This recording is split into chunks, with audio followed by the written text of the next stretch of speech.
Alright sir, ito yung continuation ng video natin kanina. Sorry naputol yung video.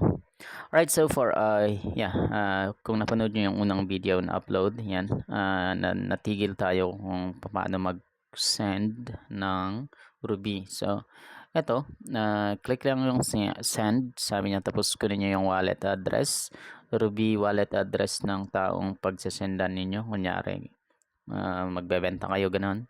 Ilagay nyo lang dyan, tapos i-send nyo.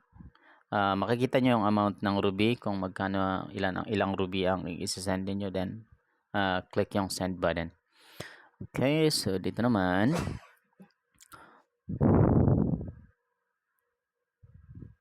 category is wala to, hindi yan, so so far ito ang pinaka-importante dito guys is meron ka ng secure na ganito, makapag-mine na kayo, tapos follow up na lang yung KYC.